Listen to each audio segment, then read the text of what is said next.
Hello friend, आज की इस वीडियो में हम स्क्वायर रूट 3 अंकों का निकालना सीखेंगे। जैसे कि आप देख सकते हैं, अगर आपको रूट 361, रूट 576 यानी 3 अंकों का कोई भी स्क्वायर रूट आपके सामने आ जाए, 101 से 999 तक का कोई भी स्क्वायर रूट आपको निकालने के लिए आ जाए, तो आप केवल चुटकियों में उड़ा सकते हैं। तो कैसे उड़ाएंगे? तो उसके लिए आपको सिंपल क्या करना है, इसका देखना है इकाई का अंक क्या है। किसी भी स्क्वायर रूट को कोई भी 3 अंकों का निकालेंगे तो उसका इकाई का अंक देखेंगे। जैसे इसमें इकाई का अंक क्या है, इसमें इकाई का अंक क्या है, तो हम इसको ही पहले नंबर को ही देखते हैं। ठीक है, तो 100 यहाँ पर 361 में इकाई का अंक क्या है, 1।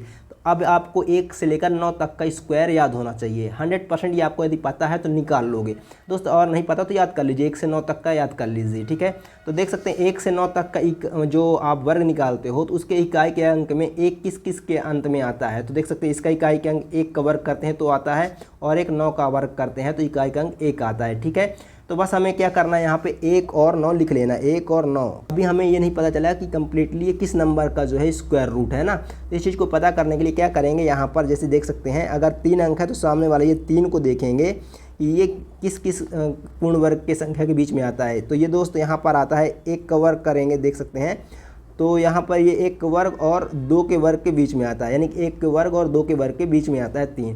2 दूनी 4 यानी कि 4 अधिक हो गया, और 1 एक कन्नम 1 यानी कि 1 और 4 के बीच में आता है। तो अभी ये तो पता चला गया कि हम जो है ये 4 अधिक हो जाता है, 2 नंबर अधिक है तो 1 को लेंगे, तो 1 जो है तो यहाँ पर ले लिए। ठीक है ना, अब यहाँ पर हमें ये चीज़ तो पता चली 11 या 19 इनमें से किसी का होगा, लेकिन अभी ये क्लियर नहीं हुआ एग्जैक्टली किसका वर्ग है।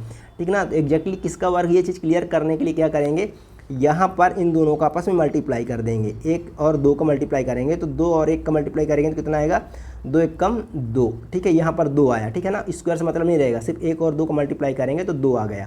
तो दोस्त यहाँ पर जब 2 आ गया तो हम ये देखेंगे कि ये 2 जो आया है, ये जो 2 आया है, तो हमने जिस देख सकते हैं ये 3 से बड़ा है छोटा, इसको हम इससे कंपेयर करेंगे तो इससे, तो ये देखेंगे कि ये इससे बड़ा है या छोटा है ना, कि ये 3 से ये बड़ा है जो छोटा है, इसका छोटा है। ठीक है, छोटा है तो यहाँ पर ये बड़ी संख्या है का आंसर होगा, ये इसका बड़ा जो नंबर होगा, जो बड़ी संख्या है वो आंसर होगी। अगर दोस्त यहाँ पर इसका मल्टीप्लाई करने पर ये बड़ा आ जाता तो छोटा वाला आंसर हो जाता ना। यानी इस पर डिपेंड है सारा कुछ, कि अगर इन दोनों का आपस में मल्टीप्लाई करते हैं तो अगर ये बड़ी संख्या आती है 3 से, तो दोस्त यहाँ पर ये छोटा वाला आंसर होगा अगर ये बड़ी आती तो आई होप आपको ये चीज़ क्लियर हो गई होगी। इसी तरह से आप इसको देख लीजिए। अब यहाँ पर इकाई का अंक कितना है, 6।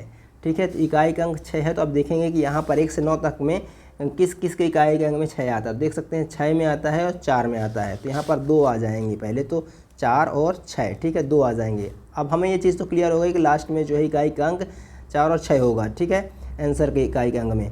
अब ये चीज़ नहीं क्लियर है कि अब एग्जैक्टली आंसर क्या होगा, तो इसके लिए आप देख सकते हैं 3 अंक है, तो यहाँ पर 5 को देखेंगे किस किस के वर्ग के बीच में है।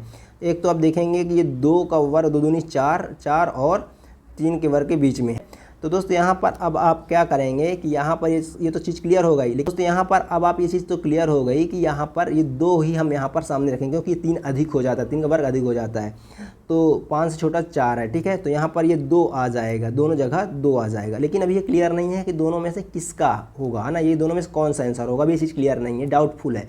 इस चीज़ को क्लियर करने के लिए यहाँ पर दोनों का आपस में मल्टीप्लाई करते हैं, 2 और 3 का, तो 2 3 6। तो अब देखेंगे कि ये जो संख्या आई है मल्टीप्लाई करने पर, दोनों का मल्टीप्लाई करने पर दोस्त जो 6 आया है, इसको हम देखेंगे कि ये 6 जो है ये 5 से बड़ा है या छोटा है। तो ये बड़ा है, तो ये एब्सोल्युटली छोटा वाला आंसर होगा, है ना। देखो बड़ा आया तो छोटा वाला आंसर होगा, छोटा आया था तो बड़ा वाला आंसर होगा, है ना। सेम टू सेम अब आप इसको भी कर लेंगे। जैसे कि आप देखेंगे 4 1 से लेकर 9 तक में किस किस के इकाई के अंक आता है, तो 2 के आता है, और जो है किसके 8 के आता है।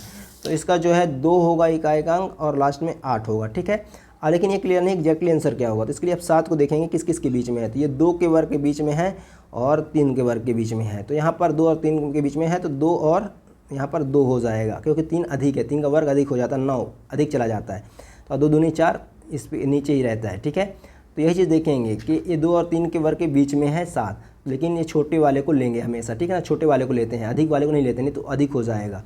तो यहाँ पर 2 हमने ले लिया, 2 को दोनों जगह रख दिया। ठीक है, अब इतना क्लियर होने के बाद हम इन दोनों का आपस में मल्टीप्लाई करते हैं तो आता है 6। अब ये 7 से 6 जो है छोटा है, तो ये बड़ा वाला आंसर होगा। ये वाला छोटा, इससे कंपेयर करेंगे इसके साथ, तो देखेंगे कि 2 3 6, ये 6 जो है 7 से छोटा है, तो बड़ा वाला आंसर होगा। ठीक है, तो ये देख सकते हैं बड़ा वाला आंसर होगा आंसर ये, है ना। तो इस तरह से दोस्त आप इसे निकाल सकते हैं स्क्वायर रूट 3 अंकों का।